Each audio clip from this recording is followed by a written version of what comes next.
Welcome to Moments with Marianne. This is your host, Marianne Pastana. And we're here today with special guest, Llewelyn, who's here to share with us her new book, Chakras and the Vagus Nerve. Tap into the healing combination of subtle energy and your nervous system. So have you ever considered that we have this intricate series of systems that help us navigate our world both as humans and spiritual beings? Well, today's show is going to dive into just that. So Llewelyn is a licensed professional counselor in her own private practice. She works with clients struggling with trauma and addiction, and she is a trained internal family systems therapist and certified in EMDR.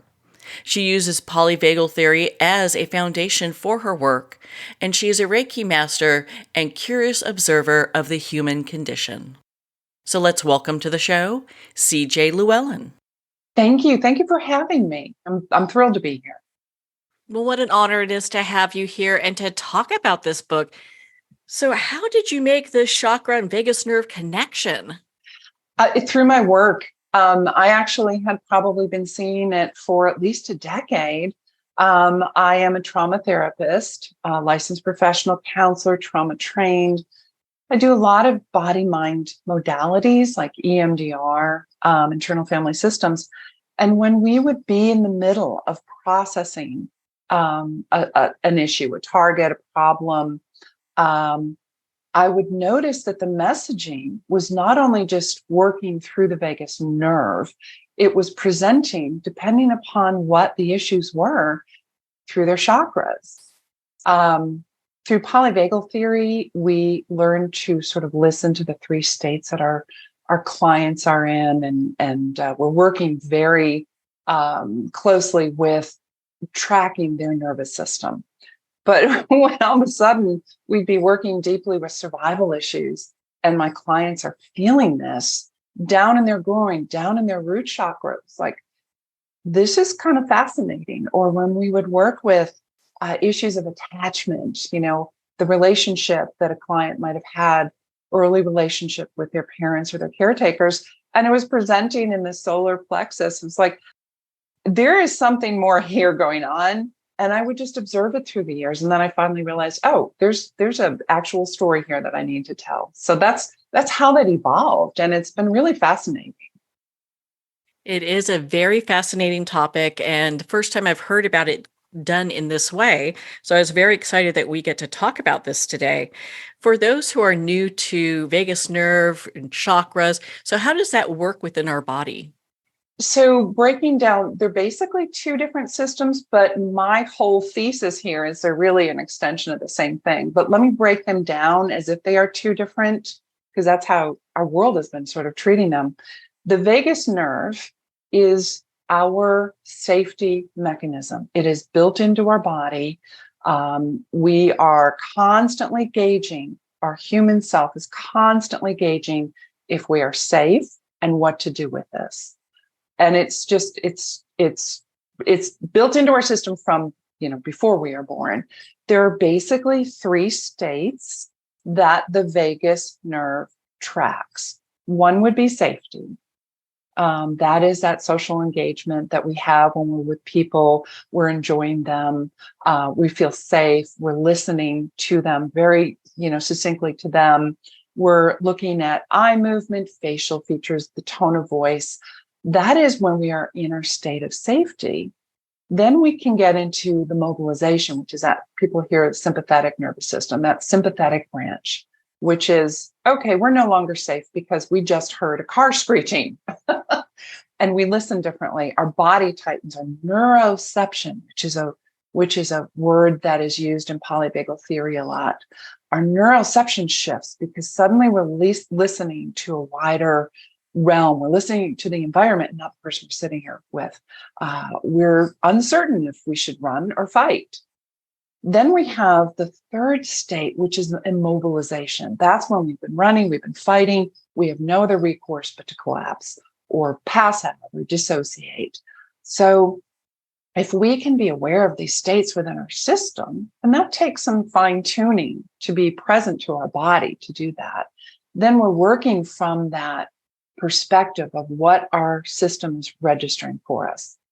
People who've had early childhood trauma, their system misreads cues.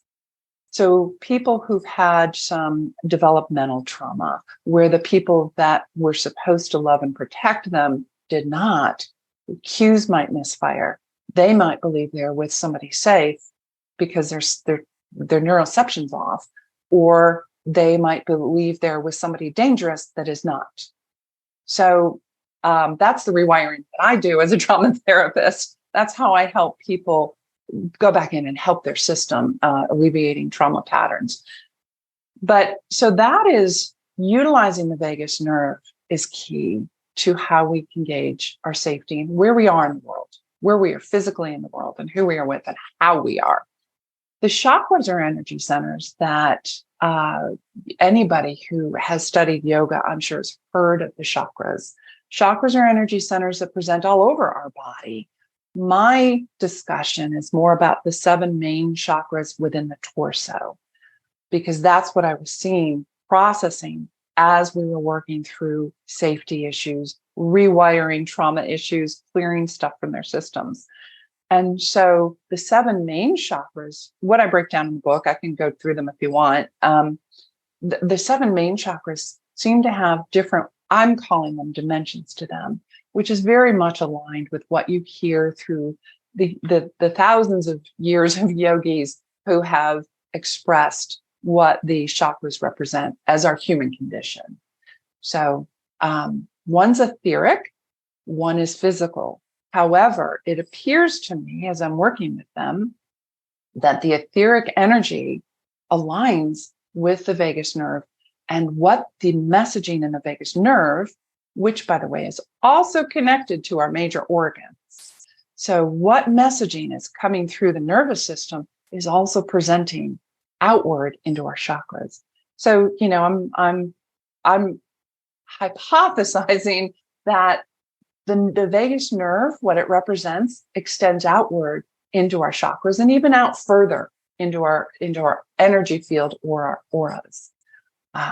So that's kind of how I'm seeing us work as humans, spiritual beings in this human body that we've got. My goodness, what a great way of explaining that.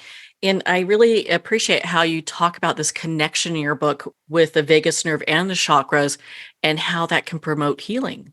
Yeah. I am a proponent of, we have this higher energy, whatever you want to call it, that soul energy, that higher self, that light that we all have within us. And taking any theology out of it, it's the light we come in with. And when we leave, it's the light that leaves our body. So putting it that way, when we can stay connected to that light, which is the essence of who we are, that spiritual essence of who we are, that light is going to guide us. When we have trauma in our bodies, when we are misreading cues, because we are also a huge paradox, we are spiritual and we are human. We are carbon in our form, and our bodies are trying to keep us alive on this planet. So the paradox comes in when it's hard for us to access that energy because our safety mechanisms, our wiring might be misfiring because it's still trying to keep us alive. It's just maybe misinterpreting scenarios.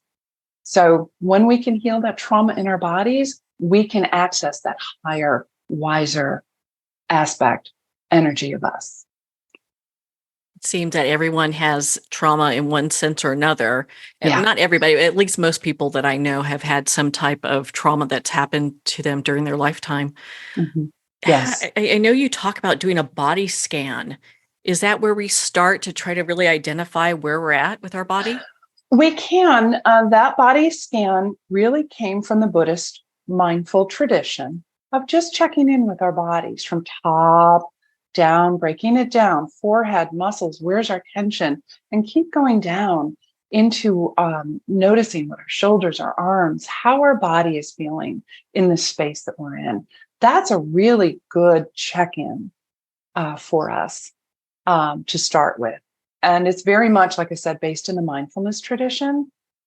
what I have found through the years, and what still surprises me, and it makes me more determined in my work, is that we are very afraid of what our bodies are telling us because we may have not been able to differentiate an extreme neuroception response, psychoneurological response versus an actual emotion, because we've learned to be conditioned maybe to overreact when this thing happens, push back when this thing happens. So what happens is over time, I think we just get confused about what the messaging in our body is telling us. So yes, a body scan is something that would be a really great start just to settle in and start trusting what our body is telling us.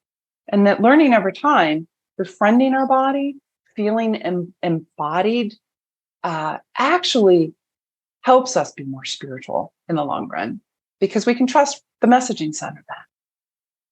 You have these writing prompts throughout the book, and one I'd like to touch on is thanking our body. And so, Oh, I why love would that. we? Yeah. Yes, I thought it was just amazing too. But I'd love for you to share with our listeners why we would do that. Well, as someone I've worked in eating disorders facilities, I've worked with trauma through the years, and I think we are so conditioned to dislike our physical selves, and I think that starts young, and it starts with a lot of the imaging from Madison Avenue and years ago, not being complete enough, not being beautiful enough, not being tall or short enough, and I think we have such covert and overt messages throughout our childhood into adulthood about how we don't live up to some standard in our body. And then, of course, if we've had any violations to our body, that, just turns into more distrust. So being able to, at the very least, start just with a glimmer of light, being able to appreciate what our body does for us is a start. Our bodies get us through this world. If we did not have our bodies, this light within us could not have the experience it's having on this planet. So yeah, I think it's a start, just a basic gratitude to appreciate, this form we have chosen to take on. I mean, that's my belief system here. In your book, you talk about emotional boundaries. And I'd love for you to share with us what those are and what are some of the emotional boundary violations. Absolutely. And, going back a little bit to the body image thing, emotional boundaries might be, they're not clear. They're clear in that we sense them and we feel them, but we are also told perhaps to dismiss the messaging we're getting from them. So emotional boundaries could be anything from, oh, you don't really believe that. We don't believe this is a family. What's wrong with, you've gained a little weight, right? People who think it's okay to comment on other people's bodies or weight, or emotional boundaries they're psychological boundaries in that they are defying that circle around us, this energy psychological circle around us that we hold on to or should hold on to as individuals. And so emotional boundaries are tricky. Someone hauls off and hits us. We know we have been physically violated. We can see that physical boundary that's been violated. If someone steals our car, we have had a physical violation of our boundaries. But if someone makes a side crack about, oh, the weight you've gained, or, oh, your spirituality is wrong, right? There's some spiritual boundaries too.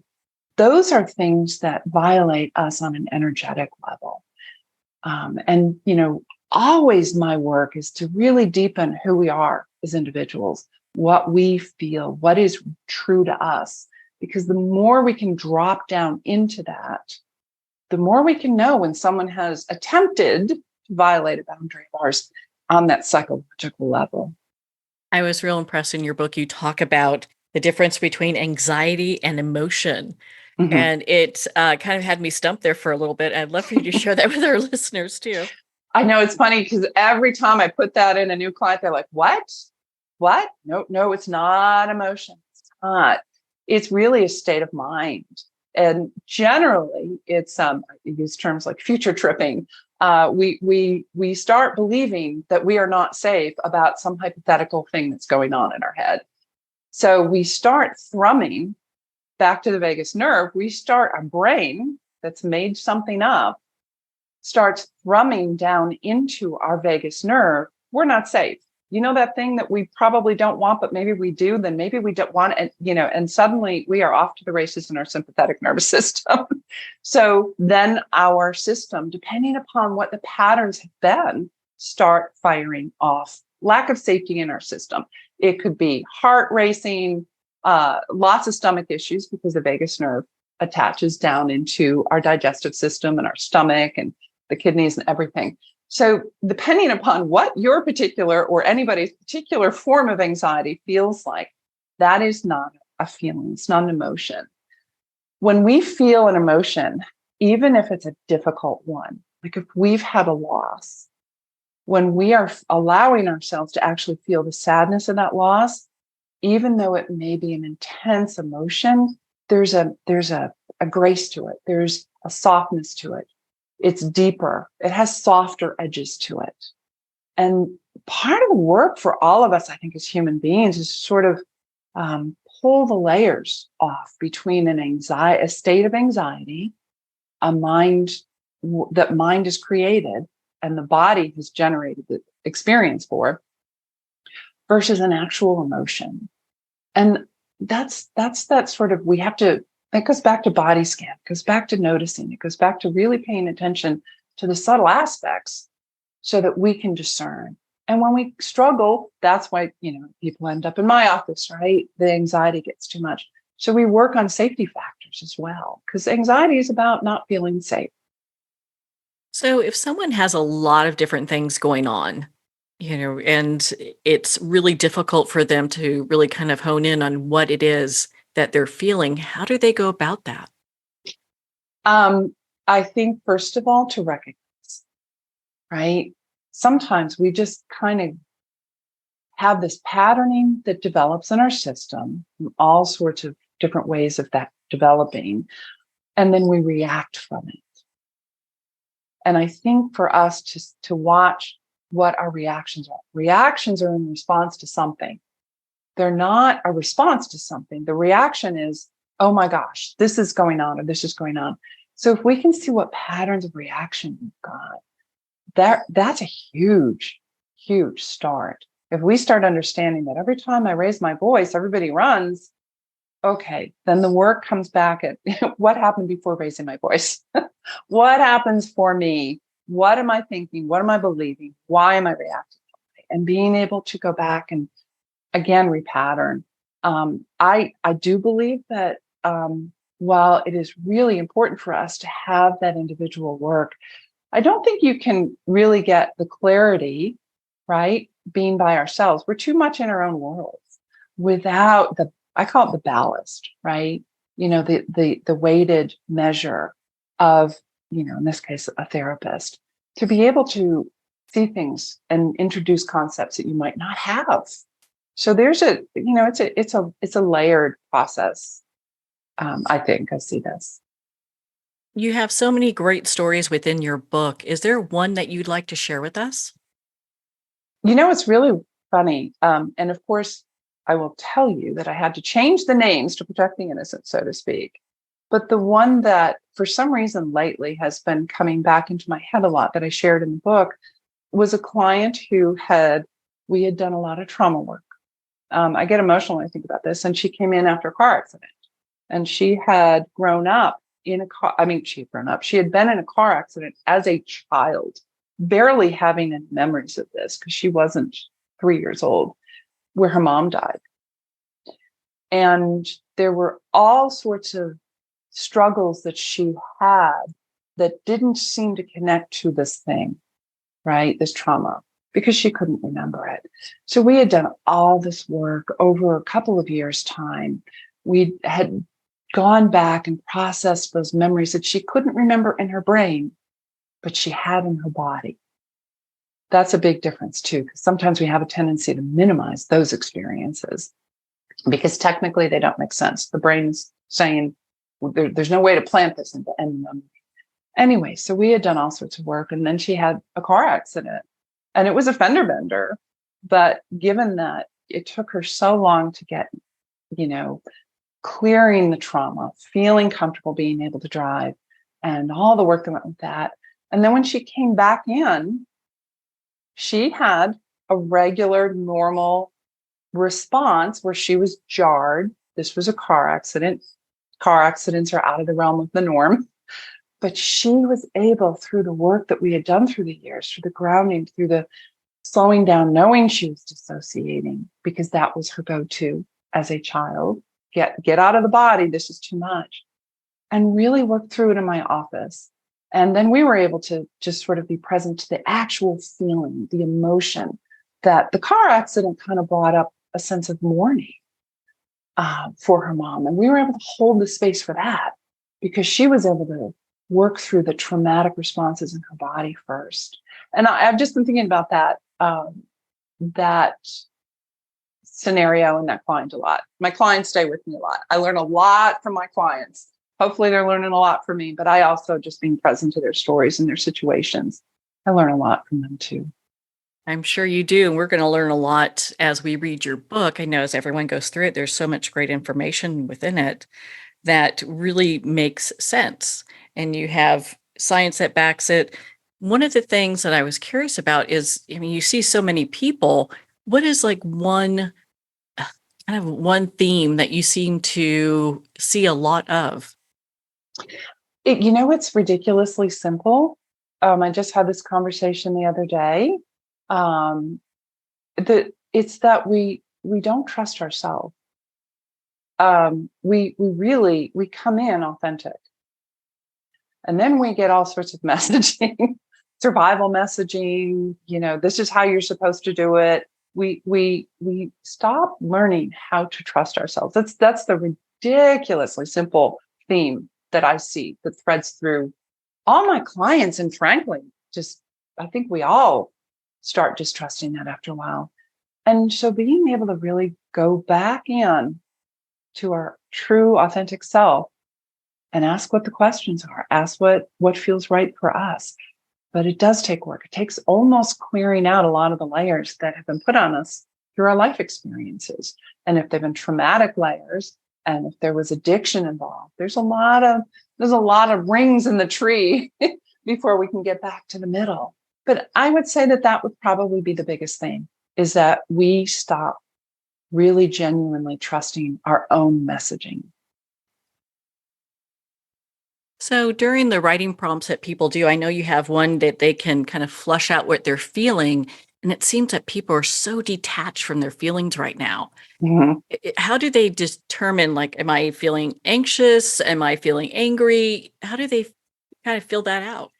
So that is about learning to trust the body, because the brain does beautiful work when we're doing math, when we're trying to find our way from point A to point B. The brain is linear for the most part. The brain stores information, but the body holds on to that deeper experience. And that's, again, why people sometimes distrust the body. And, I do this for a living. The other night just was sitting there, and all of a sudden I had this whoosh of anxiety. I'm safe. I'm happy. I'm doing, but something in my system, that split second, some thought that I couldn't even hold on to expressed something in my system. And I had this moment of just that flush of anxiety. But if you can sit with that and say, oh, interesting. Okay, I'm just going to breathe through this. And in the book, we do talk about engaging in ventral vagal. That is the safety branch. That is the front of our vagus nerve. If we can start just engaging a little bit more in our breath. The yogis have had this spot on for thousands of years. Our Western thinking, our age of reason kind of cut the head off from the body. But if we can go back in and just start, even when it feels difficult, trusting a little bit more in the body may be telling you there's something wrong, the body might be just having a moment, but those moments will pass if we can breathe through them. And slow exhales. I am a big proponent of that.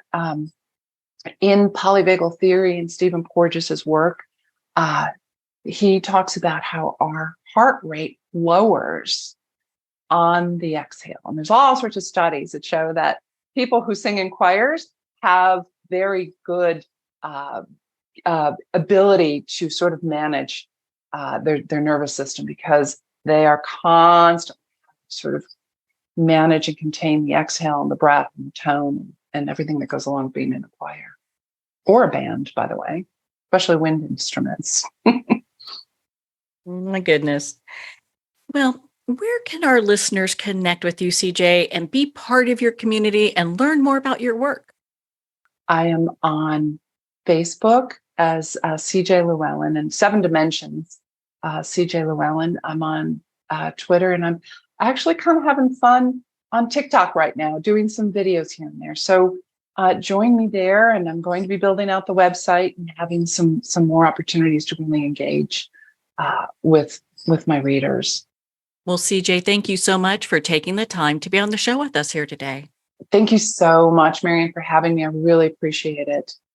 Well, thank you, CJ. It's been such an honor to spend this time with you and to talk about your new book, Chakras and the Vagus Nerve, tapping into the healing combination of subtle energy and your nervous system.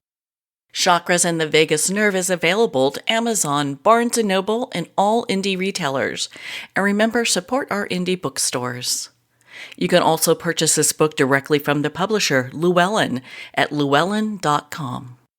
We're going to pause here for a quick moment, and we'll be right back after these messages from our sponsors.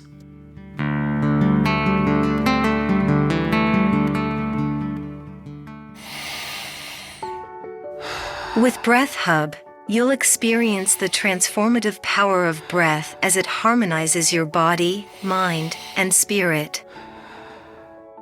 Recommended by experts in fitness, sports, psychology, and medicine. Meet the scientific way of being well. Breath Hub. Breathe better, live better. Are you a coffee lover who wants to make a difference? Look no further than Fire Department Coffee, a veteran-owned business that gives back to support first responders in need. Each batch of coffee is freshly roasted right here in the USA by a dedicated team of first responders and coffee experts. So when you enjoy a cup of Fire Department coffee, you're not only drinking high-quality coffee, you're supporting members of your community. Start your day with a coffee that gives back. Visit firedepartmentcoffee.com. That's fire, D-E-P-T, coffee.com.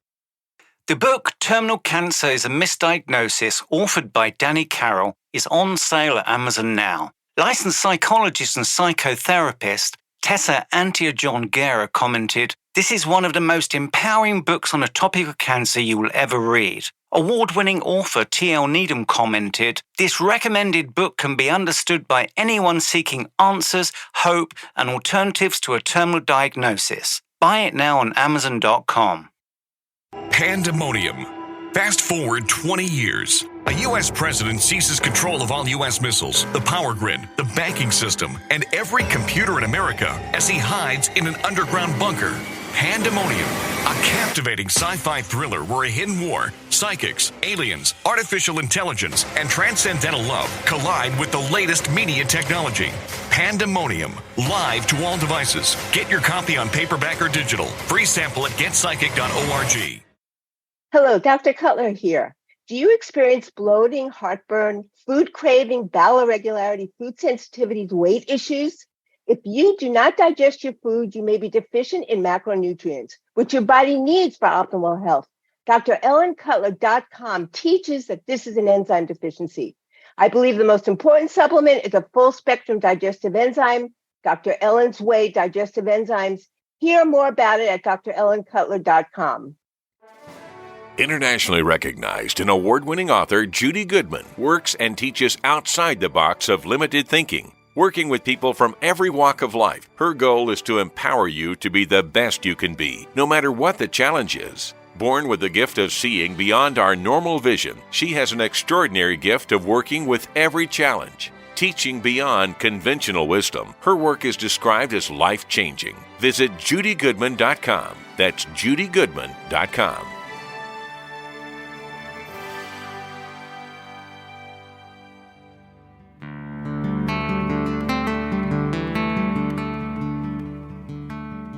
I'd like to thank Jason Eastwood at Guitarfulness for sharing his inspiring music and talent with us.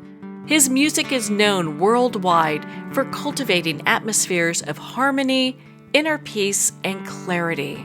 Visit Jason's website at guitarfulness.com. Join his newsletter, be part of his community, and download his music. Well, we're at the end of our time today. I'd like to thank everyone for tuning in. You've been listening to Moments with Marianne, where we make every moment count.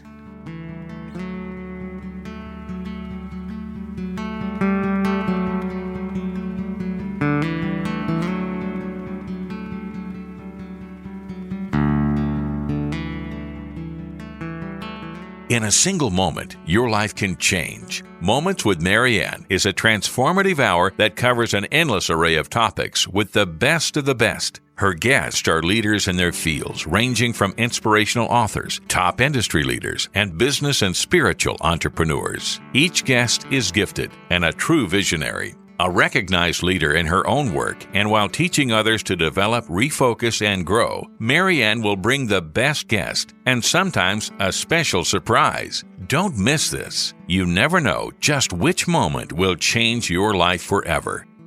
Make sure to tune in and visit momentswithmarianne.com for more information.